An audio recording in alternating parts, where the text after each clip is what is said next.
Hey, DeMeco, aside from Kalen, who were some other people who maybe we might not have noticed that really kind of stood out to you on tape? And what did you like about it? Yeah, I really liked Kenyon and Juice. It's up front. Really liked the way that they played. In a snap, I think they both had probably over 20 snaps. But I thought they did a really nice job of going out and showing, who they can be. Still a lot to improve on, but I like the aggressiveness from Kenyon, I like how he got up to the second level. I like the way they were finishing blocks. So it's definitely a big step in the right direction for both guys when it comes to continue to improve our front, and we know how important the front is, right, to be able to run the football, also the protection aspect of it. So I thought both of those guys did a really nice job. Hey, Go ahead, Demi- Cole. hey, D'Amico. Another player that you saw go through a little bit of injury before they got here was Jacob Phillips. Last night he got to see some reps. Just what have you noticed about him since joining the team? What have you seen him through training camp, and how do you think he overall performed last night? Thank you.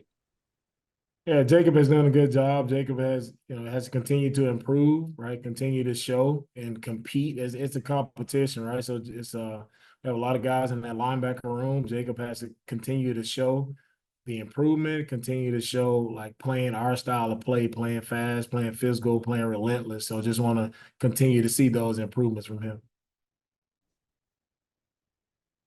Other questions, guys?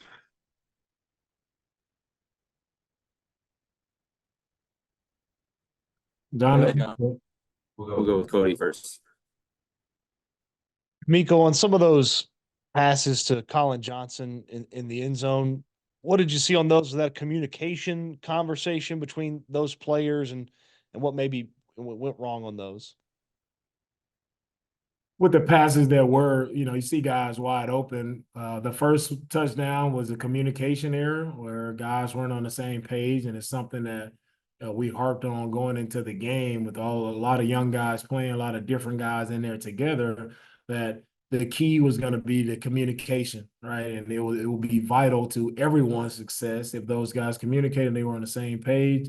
They were not on their particular play, and we had a guy uncovered on the second touchdown there down the middle. Just technique wise, we just have to be better. Technique being on the upfield shoulder, being in position right there. Just we're a little too aggressive underneath, and we weren't in good position, and we allowed them to catch the ball in the end zone. DeMeco, I think a lot of people, just given how he's looked in camp, expected John Mechie to have a bigger game. Now, maybe balls weren't going his way, or I wanted to ask your assessment, your takeaway of how you thought things went for him.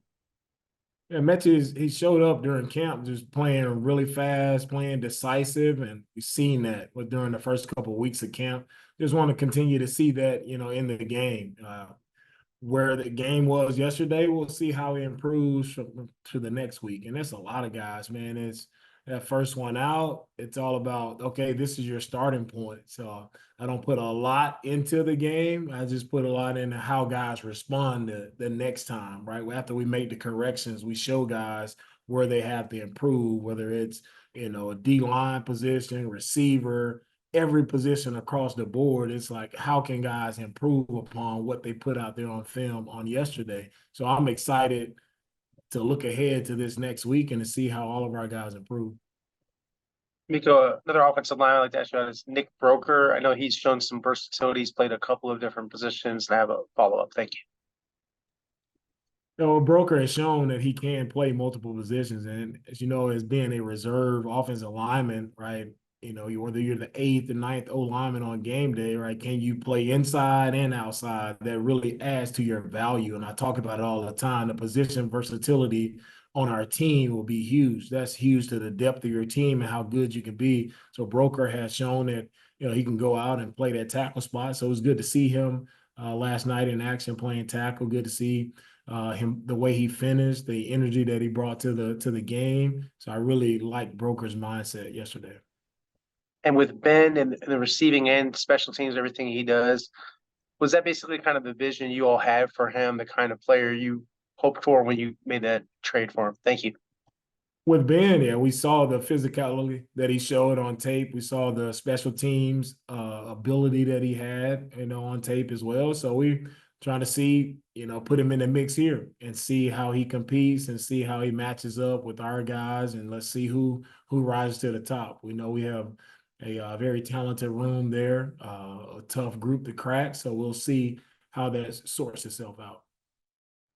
DeMeco, when you look at the defensive line, especially the interior, you got a couple of pressures last night. How did you feel that guys like Khalil and Kurt and maybe even Marcus Harris, the rookie out of Auburn, performed?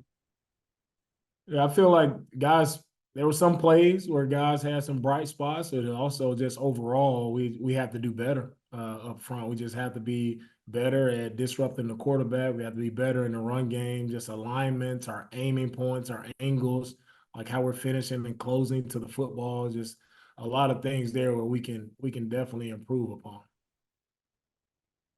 Hey, DeMeco, could you just talk a little bit about the plan for today with the team? And are you guys all going to get together and watch the enshrinement? And as we get closer, just feelings about, the first Texan Hall of Famer? Yeah, our plans today is for our guys to just rest and recover. All right, we watch the film together as coaches, and then we'll get together tomorrow for a practice on Saturday. Will be our practice, and then we'll all go over to the enshrinement. Again, as I mentioned all week, it's a special time. In our organization, it's a huge honor for Andre Johnson, and we're all just happy to be here to support Andre, and his huge accomplishment for his career.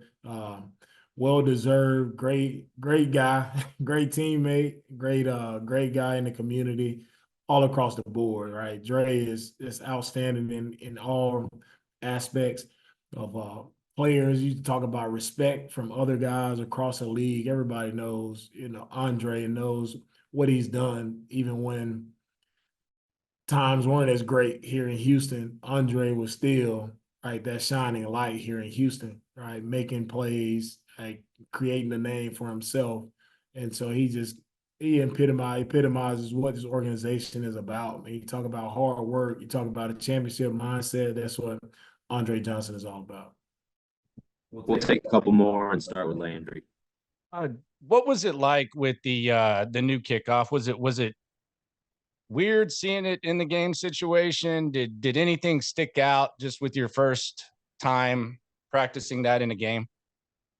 Thank you for the question there, Landry. It was I wouldn't say it's weird, because we've been practicing it for since OTAs. We've been going through practicing it as much as possible. So you don't know what's going to happen until you get live action, right?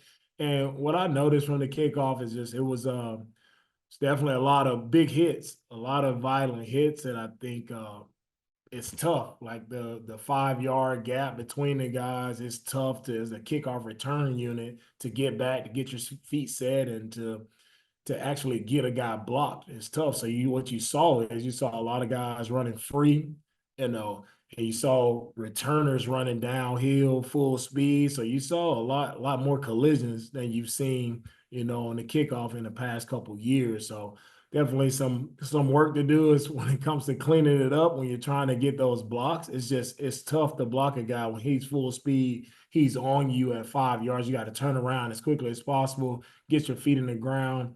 What I saw is a lot of guys unimpeded to the returner, and a few big hits there. Brooks had a big hit on their returner.